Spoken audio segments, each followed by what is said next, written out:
दोस्तों नमस्कार। आज हम एक ऐसे विषय पे बात करने जा रहे हैं, वो बहुत ही महत्वपूर्ण विषय है। वो है हमारा खान पान और बढ़ता प्रदूषण।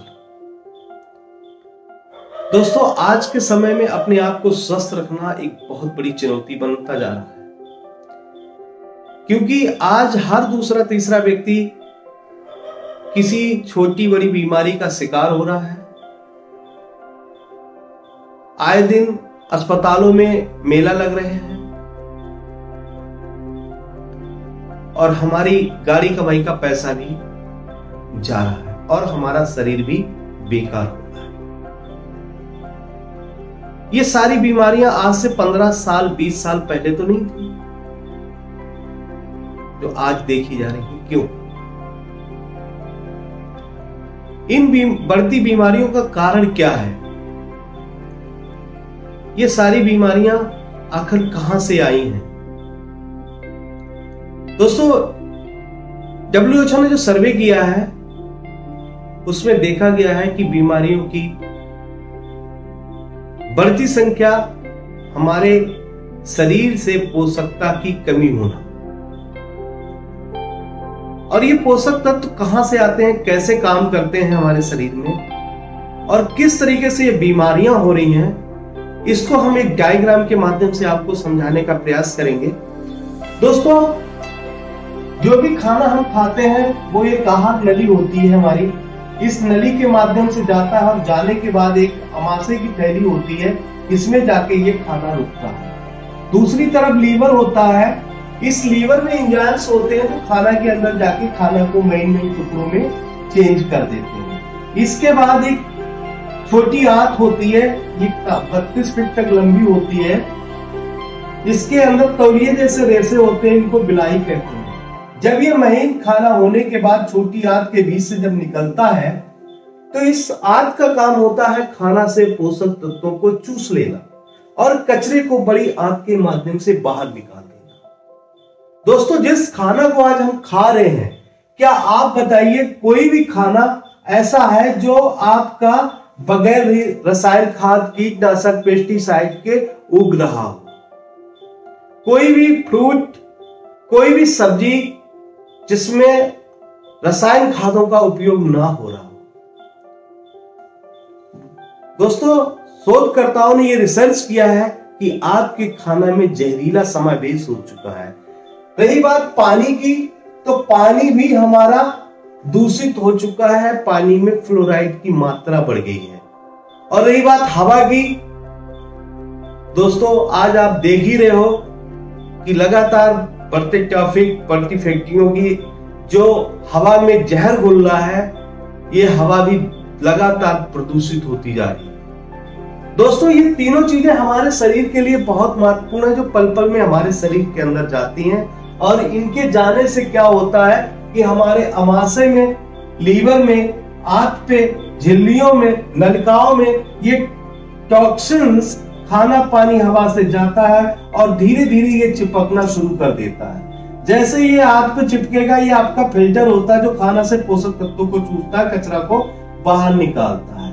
इसमें एक लेयर बनके ये चिपक जाता है, और जब ये चिपक जाता है तो धीरे धीरे हमारा जो फिल्टर होता है, जिसको हम छोटी आंत बोलते हैं, इसके जो भी चीज खाते हैं उससे ये धीरे धीरे उनसे पोषक तत्वों को कम चूस पाता है, क्योंकि ये फिल्टर हमारा आधा बंद हो चुका है। अब यहाँ से कोई भी चीज हम खाते हैं, जैसे मान लो हमने 1 किलो सेब खाए, जब ये यहाँ से होके निकलेंगे तो हमारा फिल्टर आधा बंद हो चुका है, तो वहां से ऑब्जर्व भी आधा ही करेगा। एक तो हमारे खाने से पोषक तत्व कम हो चुके हैं, दूसरा ये हमारी बॉडी को ऑब्जर्व होने में मदद नहीं करता।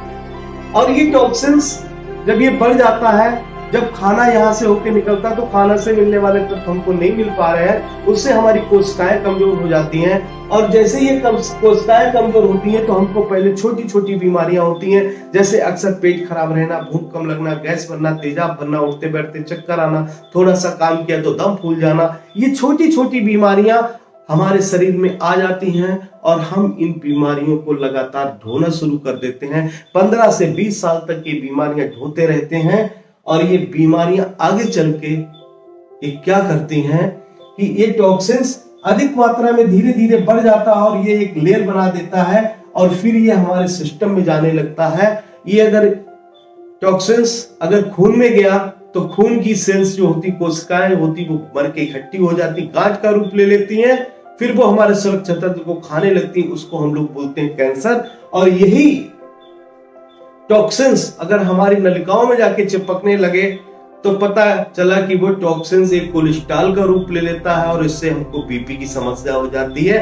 और बीपी की जैसी समस्या होती तो ब्रेन हेमरेज, हार्ट अटैक, लकवा के हम लोग शिकार हो रहे हैं। दोस्तों यही यूरिक एसिड बनके हमारे जोड़ों में जाके चिपक जाता है और हमारे ग्रीस होता है, इसको बता देते हैं कि ये सूखने लगता है यूरिक एसिड की वजह से। फिर हम ये हड्डियां आपस में रगड़ती हैं और जोड़ों का दर्द गठिया बना देता है। यही पैंक्रियाज ग्रंथि में चला जाता है जहां पे ग्लूकोज जलता है और ग्लूकोज को जलाने के लिए इंसुलिन हार्मोन्स होता है और वो हार्मोन्स जब ग्लूकोज जलाता है तो हमको एक पावर मिलती है। वो पावर हम खर्च नहीं कर पाते हैं और उस पावर को इकट्ठा ले लेता है, रूप ले लेता है और वो टॉक्सिन्स अंदर चला जाता है। और जो इंसुलिन हार्मोन्स हमारे सेल्स बनाते हैं, बीटा सेल्स, उन सेल्सों को ये डैमेज कर देता है, वो मर जाती हैं और इंसुलिन बनना बंद हो जाता है। उसकी वजह से ग्लूकोज हमारे खून में जाके पेशाब के माध्यम से बाहर निकलने लगता है तो हम लोग कहते हैं कि हमको शुगर। दोस्तों इस तरीके से साल, शुगर, ब्लड प्रेशर, कैंसर, जितनी भी क्रॉनिक मर्जें हो रही हैं, इन सब की वजह है हमारा खान पान और पोल्यूशन। और ये टॉक्सिन्स जो खाना से, हवा से, पानी से बॉडी के अंदर जा रहा है दोस्तों, इसी तरीके से ये टॉक्सिन्स हमको कई बीमारी का शिकार बना देता है। और ये टॉक्सिन्स अगर बॉडी से बाहर नहीं निकलेगा तो हम लोग आए दिन बीमारियों के शिकार होते जाएंगे। दोस्तों कोई भी ऐसी मेडिसिन नहीं बनी है जो इस टॉक्सिन्स को बाहर निकाल दे। कोई भी ऐसा डॉक्टर नहीं बना है जो हमारे इस आग को निकाल के, छील के साफ कर दे। दोस्तों ये टॉक्सिन्स एक ऐसी धीमी परत बन के चिपक जाता है, पता भी नहीं लगता है। तो दोस्तों वैज्ञानिक लोगों ने जो रिसर्च किया है एक ऐसे पौधे पे जिसको हम लोग ग्वारपाठा, घृत कुमारी, कुमारगंधल, एलोवेरा के नाम से जानते हैं। दोस्तों ये न्यूट्रीवर्ल्ड का एलोवेरा है जो करीब 11 साल से हम लोग इसका सेवन भी कर रहे हैं और लोगों को इसके लेने की सलाह भी दे रहे हैं।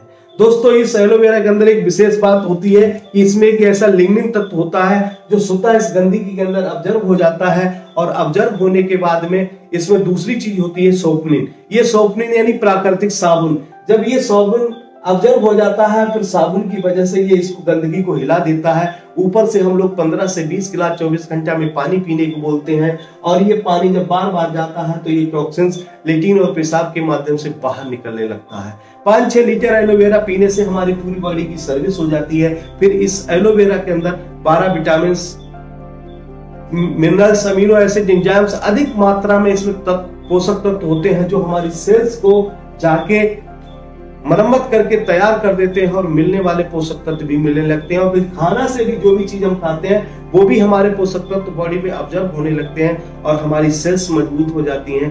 बहुत सारी बीमारियां हमारी ऑटोमेटिक जो पहले से हैं वो धीरे धीरे खत्म होने लगती हैं और आने वाले समय में हमको कोई बीमारी नहीं हो सकती है। दोस्तों तो एलोवेरा आज के दौर में हम लोगों को क्यों लेना जरूरी है, ये बहुत महत्वपूर्ण बात है। दोस्तों अगर अपने आप को, अपने परिवार को सुरक्षित रखना चाहते हैं तो हमें इस टॉक्सिन्स को निकालना पड़ेगा अपनी बॉडी से, अपनी बॉडी की सर्विस करानी पड़ेगी। दोस्तों कहावत है ये आहार हमारा उचित है तो दवाओं का क्या काम, और बिगड़ गया आहार तो दवाएं भी नाकाम। दोस्तों आज अगर जीवन में जीना है तो एलोवेरा भी पीना है। Thank you, all the best.